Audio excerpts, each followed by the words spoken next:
At the SPCA hospital, vet staff are about to assess a pet caught in the line of fire. This is Petrie. She's been shot by a slug gun. The owner of the cat has surrendered her over. It's because she really fears for the cat's safety if it goes back to the neighbourhood. Reason being she thinks that it was a neighbour who actually shot the cat. I assume you're going to be calling the police and that they're going to be going around and talking to him and everything. She did phone the police and they've been out to speak to the alleged shooter. And it looks like it's an entry wound just there on the side of her face. Yeah. Petrie has now been living with a pellet lodged in her head for 5 days. She wasn't eating or anything like that. She was looking a little worse for wear when I picked her up. I'll just turn around, I'll just have a look inside her mouth. The cat's refusal to eat may mean she's developing an infection.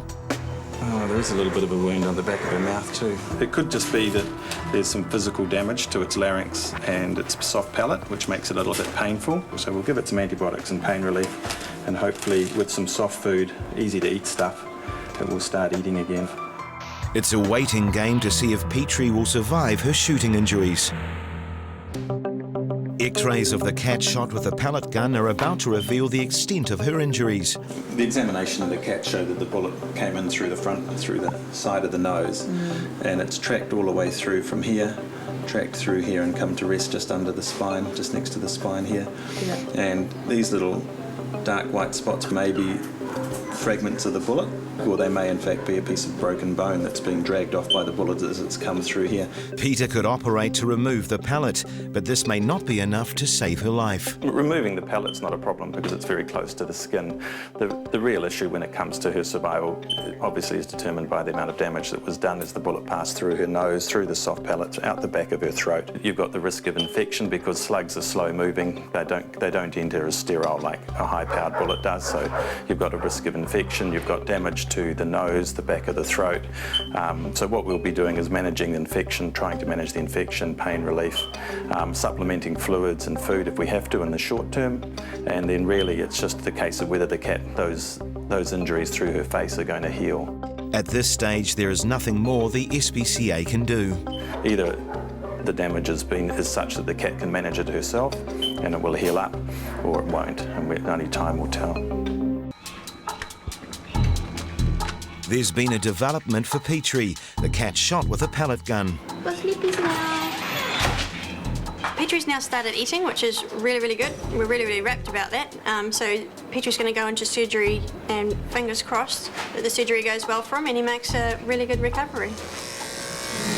Basically, we're just clipping up the area so Peter can get at the area where the air gun pellet is. And we have located it underneath the skin, so we can just see it there between our fingers. There's no obvious infection developing, the cat's eating and drinking, everything else is going well, so removing the ear rifle pellet's actually the easy part. The cat's done the hard part. And the ear rifle pellet, as we know, has passed through the nose, through the back of the throat, and has lodged itself just under the skin right here. Usually not a need to make a very big hole. You know, ear rifle pellets, actually, we do find them incidentally on X-rays, so it's not uncommon, unfortunately.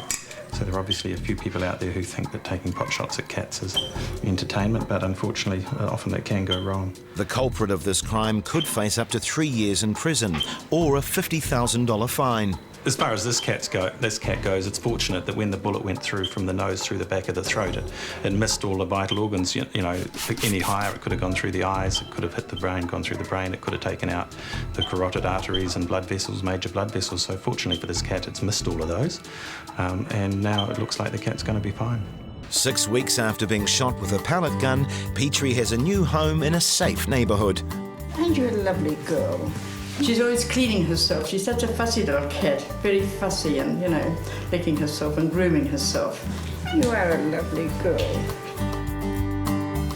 You're just so sweet.